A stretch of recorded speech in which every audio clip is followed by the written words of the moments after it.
Bien amigos, entramos a la segunda media hora. El tema que estamos tratando es sed lleno del Espíritu Santo. Hay un pasaje de la Escritura que hemos estado analizando que dice: no os embriaguéis con vino o en vino, más bien sed lleno del Espíritu Santo. Y en la primera media hora hablábamos de que hay una serie de dudas que a veces tenemos en relación a este mandamiento. Cuál es el propósito de Dios cuando dice sed lleno del Espíritu Santo. Y lo primero que quisiéramos analizar es cómo estos hombres, los apóstoles, que estuvieron tan cerca de Jesús durante tanto tiempo, que vieron a Jesús obrar no solamente milagros, liberaciones, que lo escucharon de primera mano predicar el reino de Dios, vieron su majestad, su poder. No solamente eso, sino en algún momento Jesús les dio ese poder y esa autoridad a ellos para que obraran de igual manera como lo hacía Jesús.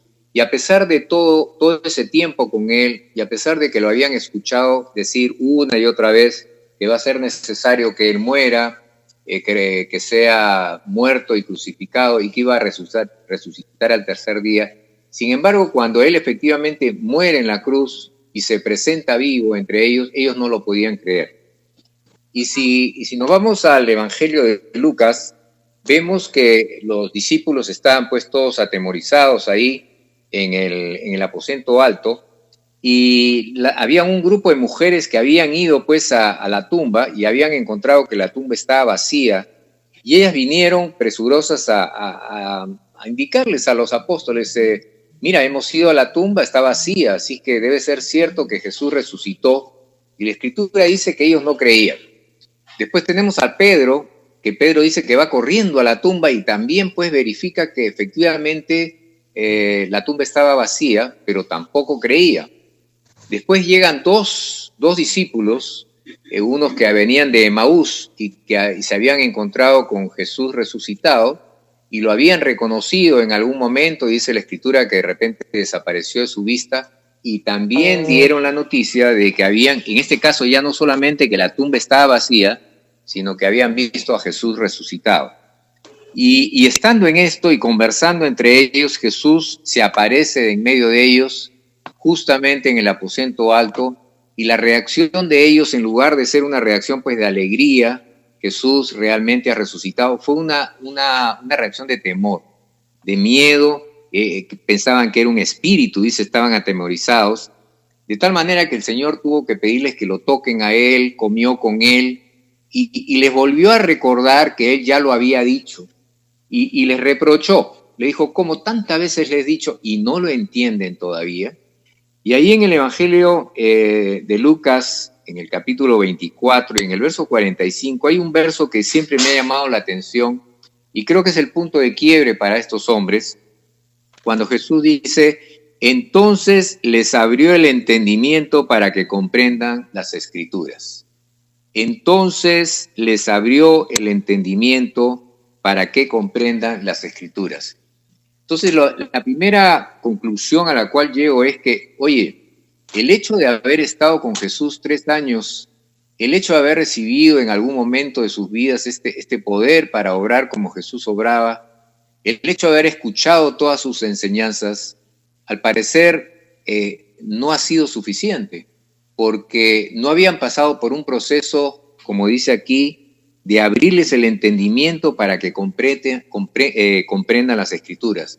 Entonces podemos concluir que un ser humano en su forma natural, es decir, que no ha nacido de nuevo de lo alto, no puede entender las Escrituras. Simplemente está vedado esta revelación. ¿Por qué? Y la Escritura después nos enseña, porque dice que hay que discernir estas cosas espiritualmente, porque para el hombre natural son locura y no las puede entender, dice, porque el que nos revela estas cosas es el Espíritu Santo de Dios, y es necesario tener al Espíritu Santo dentro de nosotros para que a través del Espíritu Santo podamos finalmente entender, conocer, discernir todo lo relacionado al reino de los cielos. Así es, sí, creo que de Romanos capítulo 8 es muy certera la escritura para todo lo que estamos diciendo y verdaderamente clarifica la situación de la comunión que debemos tener con el Espíritu Santo, pero no se puede tener la comunión con el Espíritu Santo si primero no se tiene al Espíritu Santo. O sea, necesitamos tener al Espíritu Santo y la única manera de tener al Espíritu Santo es naciendo de nuevo, como Jesús le dijo a Nicodemo, ¿no?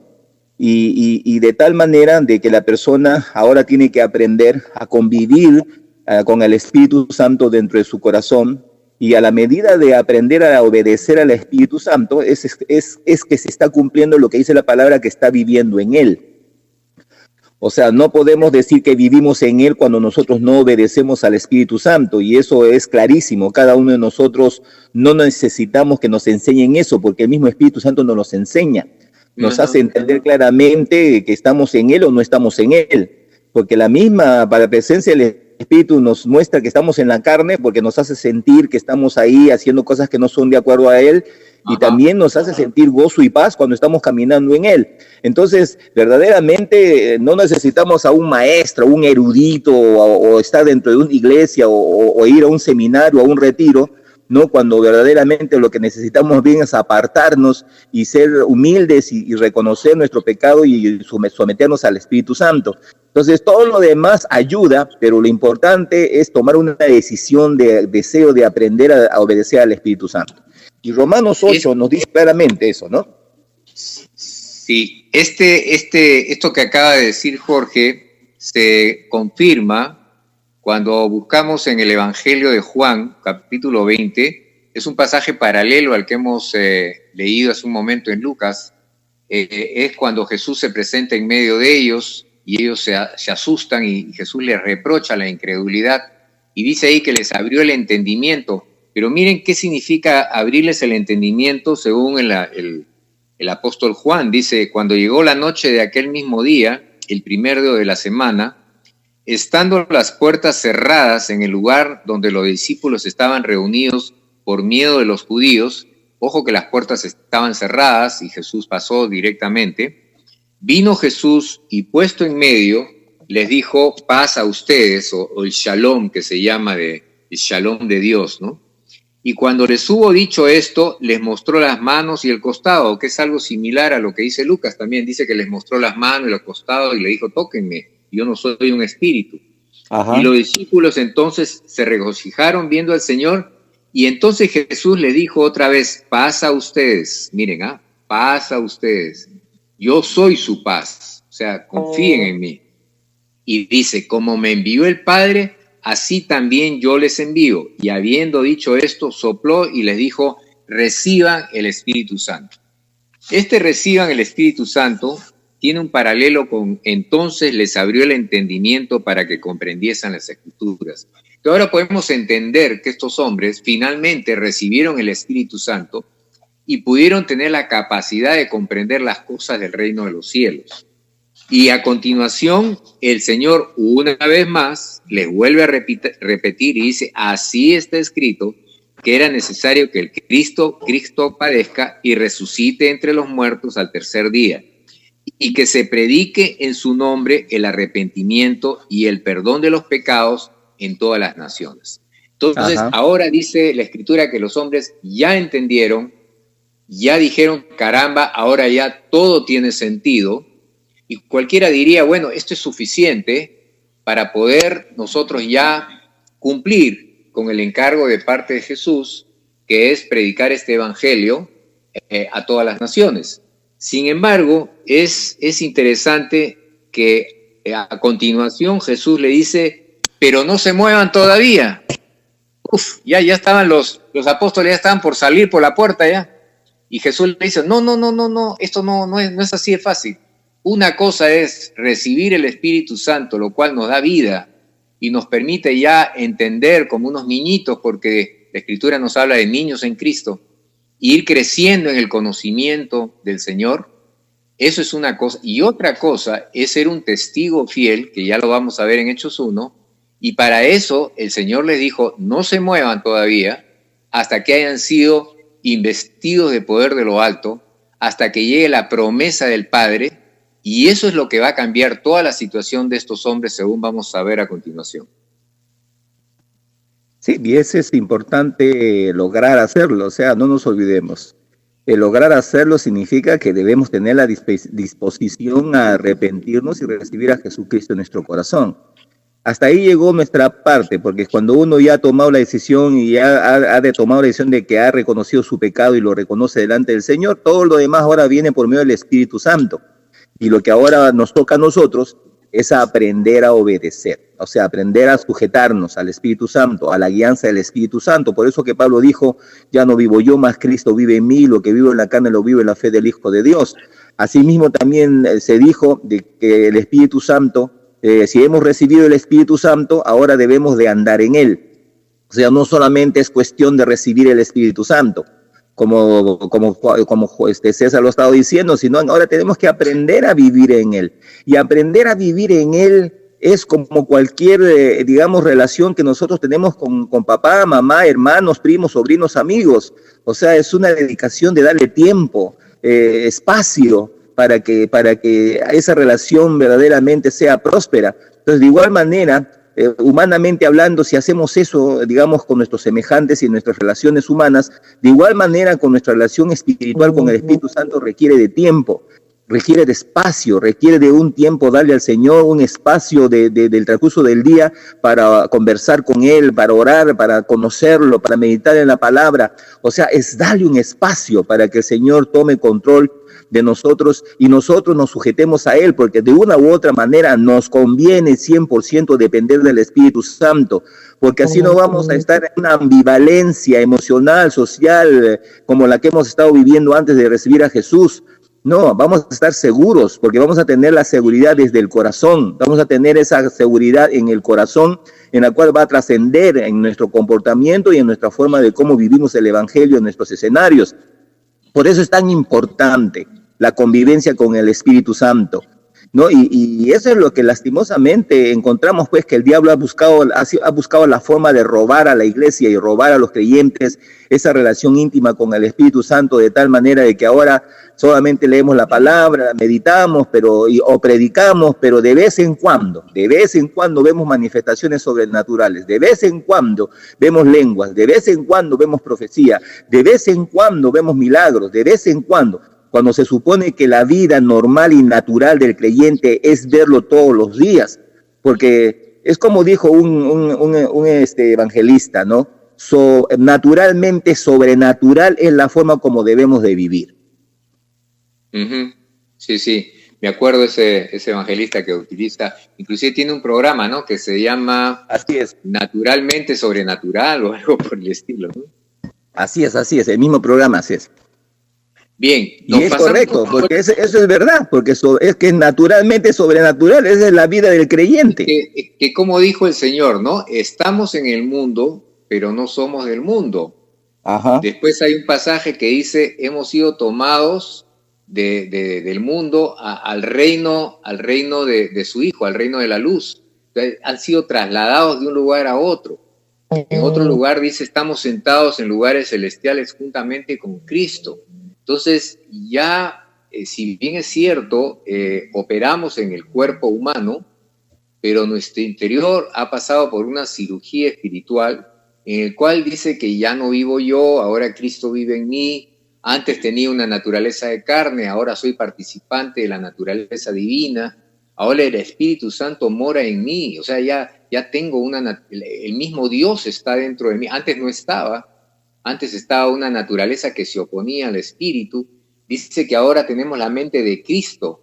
No nos hemos terminado de convencer y de entender que realmente somos otra creación.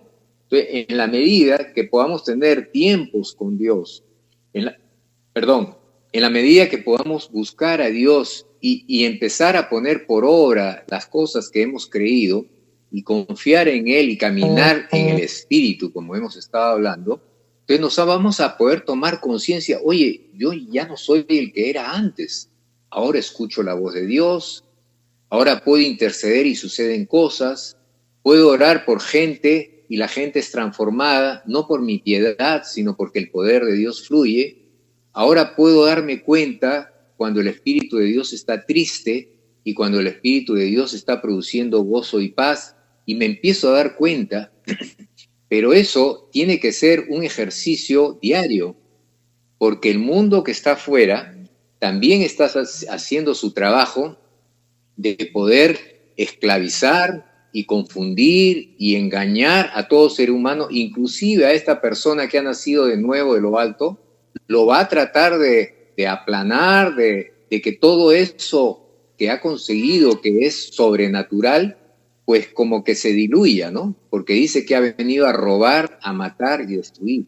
Entonces, si no somos conscientes que estamos en una lucha permanente, si no somos conscientes que así como los deportistas hacen ejercicio todos los días y cuando dejan de hacer el ejercicio, pues sienten la falta a la hora de enfrentar al equipo contrario, pues nosotros estamos en una lucha espiritual, tenemos un propósito, un encargo de parte de Dios. Es más, el encargo no es ni siquiera para que nosotros lo hagamos, es para que nosotros rindamos nuestro cuerpo, nuestra voluntad, nuestro ser, para que Jesús el Señor pueda hacer uso de lo que Él compró con su sangre, que tiene que ver con toda nuestra vida, y Él pueda continuar con la obra que empezó hace 2000 años atrás. Entonces, qué privilegio por un lado, pero qué oportunidad de poder estar aprendiendo a vivir y a caminar en las cosas del Espíritu. Así es, así es. ¿Y cuánto tiempo nos queda? A ver, nos queda 10 minutos. 10 minutos. Entonces creo que es muy importante en todo lo que estamos señalando, de que nuestra relación con el Señor es a través del Espíritu Santo, y que la forma como vamos a vivir el verdadero evangelio del Señor Jesucristo también es por medio de la persona del Espíritu Santo. Y asimismo, todo aquello que la palabra de Dios te enseña y habla de los milagros, prodigios, señales, de la revelación de los tiempos, de los últimos tiempos, como también del cumplimiento de la palabra profética. O sea, todas aquellas cosas que la palabra de Dios te dice, la única manera de que uno la pueda entender es a través de la persona del Espíritu Santo. Si la persona del Espíritu Santo no está en nosotros, por más que nosotros podamos irnos al mejor seminario, estudiar los mejores cursos de teología, estudiar las lenguas muertas para entender prácticamente el hebreo, el caldeo asirio, el griego, etcétera, etcétera, no cumple esa función que verdaderamente vamos a tener cuando el Espíritu Santo esté en nuestro corazón. Así que, por favor, no estemos, desgastándonos en dar tiempo a aquellas cosas que no tienen nada que ver con la presencia del Espíritu Santo en nuestro corazón, y también con la obediencia de nuestro corazón al Espíritu Santo para poder entender la palabra, porque quien nos va a dar el discernimiento de la palabra, como también el tiempo del cumplimiento de ella, es la persona del Espíritu Santo. Y es Él el que nos va a guiar a toda verdad. Así dice el Señor Jesús, así lo dijo y así es. Entonces no estemos buscándole, como dice, 3 rayas al tigre, ¿no? O sea, 4 rayas al tigre. Sino que debemos... O 3 pies al gato. O 3 pies al gato, ¿no? O sea, tenemos que entender de que la única forma de poder convivir verdaderamente, como dice la palabra, es por medio y a través del Espíritu Santo en nuestro corazón. Entonces debemos de aprender a tener esa relación íntima con el Espíritu Santo. Requerimos aprender a tener esa comunión con el Espíritu Santo. Y requerimos aprender, porque no es el Espíritu Santo quien nos obedece a nosotros, no, somos nosotros quien obedece al Espíritu Santo. Es un aprendizaje, nosotros, ¿no? Así es, somos nosotros quien caminamos en Él. No dice que Él camina con nosotros y obedeciendo lo que nosotros decimos. No. Es el Espíritu Santo quien determina la forma como vamos a operar, cómo vamos a discernir, cómo vamos a entender la palabra de Dios. Porque la Biblia dice que el Espíritu Santo nos dará entendimiento, nos revelará, nos llevará a toda verdad. Entonces, con todos esos textos que la Biblia habla, nos clarifica claramente de que es la persona del Espíritu Santo quien nos va a dar el verdadero entendimiento de la palabra, y podemos, como dice la palabra, que toda escritura es inspirada por Dios, útil para enseñar, corregir, redarguir en justicia, a fin de que todo hombre de Dios sea enteramente preparado para toda buena obra. Y la única manera de que ese texto bíblico se cumpla en nosotros es por medio de la persona del Espíritu Santo de Dios. Muchas veces le hemos hecho esta analogía de los barcos de vela, ¿no? que los barcos de vela no tienen motor, no tienen remos, solamente velas. ¿Y cómo se mueven? Se mueven pues porque están esperando un viento que vaya en una cierta dirección, aunque ahora estos botes modernos tienen una capacidad pues de poder ir en una dirección, aunque el viento no esté ahí, saben mover las velas de un lado para el otro, ¿no? Entonces, ¿cuál es el principio? El principio es que ellos se mueven sobre la base del impulso del Espíritu Santo. Y creo que eso estamos hablando. El Espíritu Santo siempre en las Escrituras se muestra como un viento, como un fluir, ¿no? A veces se muestra como agua también, pero más es la palabra agua, es un viento. Entonces, si el Espíritu de Dios, siendo Dios y siendo una persona, se manifiesta para que lo entendamos nosotros como viento, entonces dejémonos impulsar pues por el viento de Dios. Porque una cosa, y acá es importante, nosotros podemos tener el Espíritu Santo, podemos tener vida por el Espíritu Santo, pero la Escritura habla de que el Espíritu Santo puede estar entristecido y también dice que puede estar apagado. Está entristecido cuando de repente estamos cometiendo pecado o estamos haciendo cosas en oculto y el Espíritu se entristece. Y está apagado cuando de repente el Espíritu nos mueve en alguna dirección para actuar o hablar o hacer y no le hacemos caso. En unos casos son desobediencias, en otros casos son simplemente rebeliones, pero entonces se entristece o se apaga. Y cuando esto sucede, es evidente que no estamos caminando impulsados por el Espíritu Santo, porque el viento de Dios paró. Está ahí, pero no está impulsando nuestras vidas. Y hay un pasaje en Gálatas, en el capítulo 5, que dice una cosa muy, muy interesante y que nos permite tener una mayor claridad. Dice así: si ustedes tienen vida por el Espíritu, entonces caminen por el Espíritu. Miren, lo voy a repetir. Si ustedes tienen vida por el Espíritu, entonces caminen o sean impulsados por el Espíritu. ¿Qué quiere decir? De que es posible tener el Espíritu de Dios y por lo tanto tener vida, capacidad de discernir, de comunicarse con Dios, pero no se está uno dejando influir o empujar por el Espíritu de Dios. No estamos caminando conforme al Espíritu de Dios. Es posible, según la Escritura de Gálatas 5:26. Entonces, ahí es donde empezamos a ver ya de que hay una diferencia entre nacer de nuevo de lo alto y ser llenos del Espíritu Santo. Nacer de nuevo de lo alto y ser guiado por lo alto. Y ser guiado por lo alto, ¿no?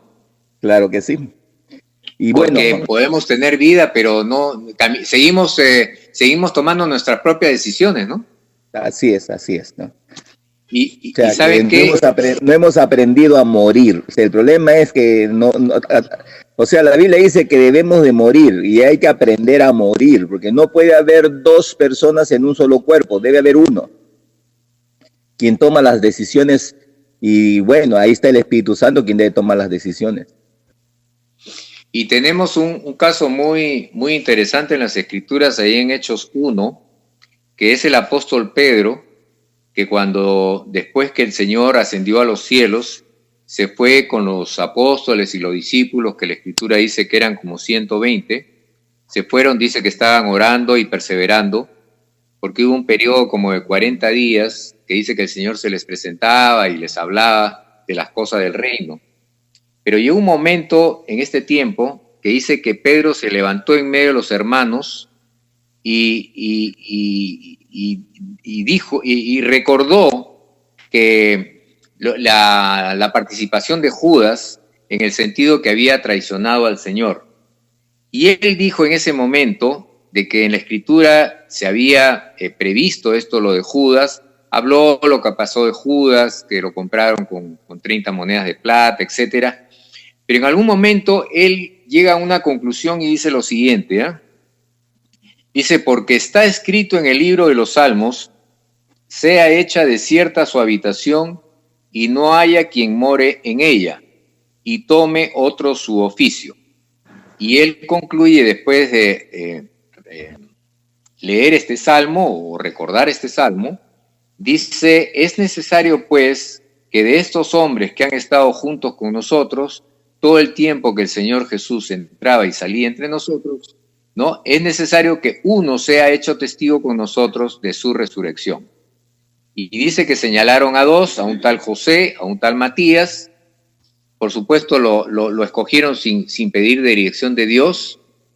Y empezó Pedro a realizar una serie de actividades supuestamente en el nombre de Jesús, pero si podemos analizar un poquito más en detalle, vemos que en ningún momento el Señor respaldó lo que Pedro estaba haciendo.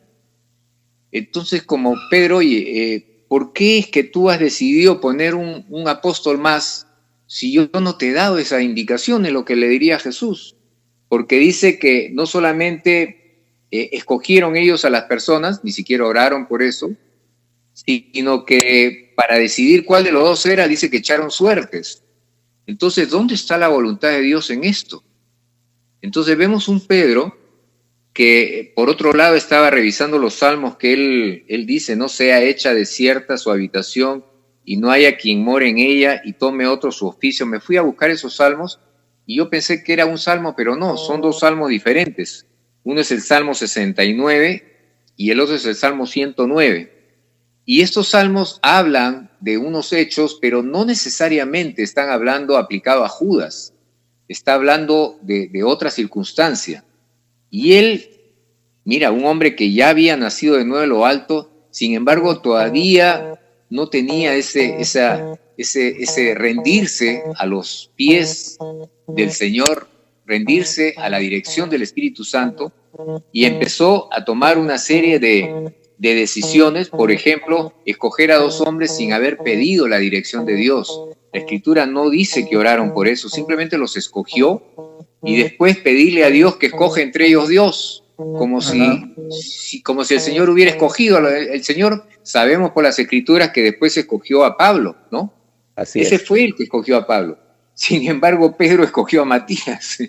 Entonces, ¿cómo un hombre con buenas intenciones, con el Espíritu Santo en su corazón, estando orando con todos ellos, pero todavía no aprendiendo a ser guiado por el Espíritu Santo, cómo este hombre al final llegó a escoger a un apóstol que reemplace a Judas sin la dirección de Dios, y lo cual nunca fue respaldado por el Señor? Porque este Matías nunca más se habló de él, y este Matías y fue reemplazado realmente por el apóstol Pablo. Bueno, nos ha ganado ya la segunda media hora. Vamos a tomar una pausa y estamos regresando con ustedes. Gracias.